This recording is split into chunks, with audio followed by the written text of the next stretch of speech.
안녕하세요. 사도행전 2024의 이정규 목사입니다.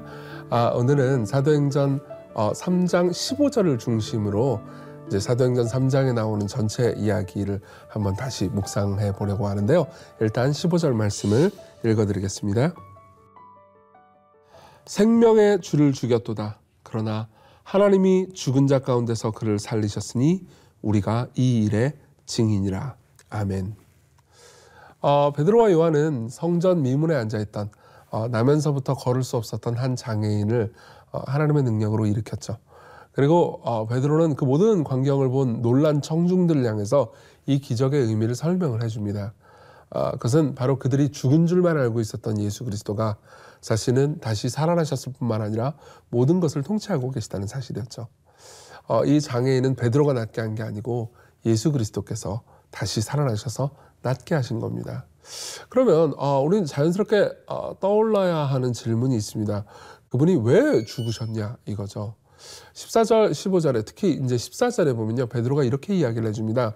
너희가 거룩하고 의로운 일을 거부하고 도리어 살인한 자를 놓아주기를 구하여 생명의 주를 죽였다, 이렇게 이야기를 하는 거죠. 간단하게 요약하자면 너희가 죽였다, 이런 의미입니다. 11절부터 26절에서 베드로는요, 계속해서 반복해서 여러 번 반복합니다. 너희가 그를 넘겨주었다. 심지어 빌라도가 놓아주려고 결의까지 했는데도 그걸 부인했다. 심지어 그분이 거룩하고 의로운 분이었는데도 그분을 거부했다. 심지어 그분 대신 살인자를 선택할 정도로 그분을 너희가 싫어했다. 너희들에게 그분이 생명을 주셨는데도, 실제로 예수님은 정말 많은 병자를 고치셨죠. 생명을 주시는 그분이었는데도 너희가 죽였다, 이렇게 이야기를 해줍니다. 그러면은 그들만 죽인 걸까요? 그들만 예수님이 십자가에 못 박혀 죽게 하는데 잘못을 한 걸까요? 그렇지는 않습니다. 제가 이 본문을 묵상하면서요, 19세기 영국의 유명한 설교자였던 찰스 스펄전 목사님의 설교집을 좀 읽었었거든요. 근데 스펄전 목사님은 본문을 쭉 설교하면서 이런 이야기를 해줍니다. 모든 죄는 그 본질에 있어서 하나님을 죽이는 것입니다. 제 말이 이해가 되십니까? 하나님께서는 여러분들에게 하지 말라고 하신 일을 행할 때마다 여러분들은 할 수 있는 한에서 사실 하나님을 보좌에서 밀어내고 하나님께 속한 권위를 밀어내는 것입니다. 그리고 할 수 있는 한에서 하나님을 죽이려고 하는 것입니다. 그게 죄의 취지고, 따라서 죄는 하나님을 죽이는 일입니다, 이렇게 이야기를 해줍니다. 그러니까 사실 생각해 보십시오. 내 삶에서 내가 주권자가 계속 되고 싶어하고 하나님이 내 삶의 주권자가 되기 싫다, 그러면 하나님 쫓아내야 되잖아요. 그것은 사실 하나님을 죽이는 것과 똑같다는 거죠. 그러면 우리는 그 다음 질문을 스스로 생각해 볼 수 있습니다. 그들이, 그리고 우리가 예수님을 죽인 게 맞다면, 그러면 예수님은 당연히 우리를 향해서 복수해야 마땅하지 않겠습니까? 누가 우리한테 해를 끼치면 우리 당연히 복수심이 올라오잖아요. 그래서 그 사람한테 동일한 해, 최소 동일한 해를 끼치려고 할 겁니다. 하지만 예수님께서는요, 그분을 죽인 자들에게 오히려 은혜를 베푸셨어요. 예수님은 그러니까 거기 있는 모든 사람들 뿐만 아니라 성전 미문에 앉아있는 그 장애인도 결국은 예수님의 죽음에 책임이 있다고 볼 수 있거든요. 근데 예수님은 그 장애인도 베드로를 통해서 고쳐주셨습니다.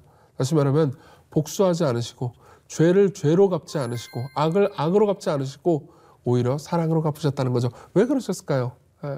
그분은 우리의 죄 때문에, 그러니까 우리가 그분을 죽였다 이렇게 말할 수도 있는 것이기도 하지만 우리를 위해서 죽으신 것이기도 하기 때문입니다. 그분은 우리를 위해서 죽으셨습니다. 우리의 죄의 문제를 해결하기 위해서요. 이게 그냥 당연한 이야기처럼 들리실지도 모르겠습니다. 근데 이 사랑을 여러분들이 깊이 묵상하면서 생각하잖아요. 그러면은 이 사랑은 우리를 변화시킵니다. 우리가 계속해서 십자가를 묵상하잖아요. 그럼 죄를 서서히 미워하게 될 겁니다. 예를 한번 들어볼게요. 여러분들이 정말 사랑하는 사람이 있다고 합시다. 좀 끔찍한 상상이긴 하지만 그 사랑하는 사람이 어떻게 하다가 칼을 찔려서 죽임을 당했다고 해보세요. 너무 끔찍하죠? 근데 형사가 와가지고 이렇게 이야기를 여러분들에게 하는 겁니다. 당신의 사랑하는 사람이 이 칼에 찔려 죽였는데 혹시 이 칼 가지고 싶으세요? 뭐 유품으로 남겨둘까요? 이렇게 얘기하면 여러분 뭐라고 하시겠습니까? 미쳤느냐면서 분노하겠죠. 아마 여러분들이 이렇게 말할 겁니다. 다시는 그 칼을 보고 싶지 않다. 그냥 보기만 해도 트라우마가 막 나온다. 이건 너무 폭력적이다. 그러면서 오히려 분노하겠죠. 아마 그 칼뿐만 아니라 그 집에 있는 식칼이든 뭐든 하여튼 칼 날붙이 전체를 여러분들이 다 보지도 못하고 너무 괴로워하고 막 그럴 겁니다.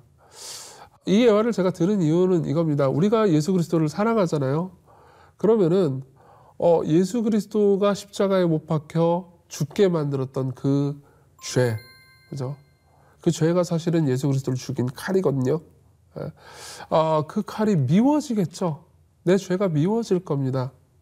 내 죄가 서서히 미워지고 나는 이 죄로부터 벗어나고 싶다. 그리스도께서 내 죄 때문에 죽으셨는데 여전히 내가 그분을 사랑한다고 말을 함에도 불구하고 죄를 즐겨 짓는 것이 이거는 나는 너무 그분의 사랑을 모르는 것 같다라고 생각하면서 회개하려고 할 겁니다. 사실 진정한 회개는요, 두려움 때문에 생기지 않습니다.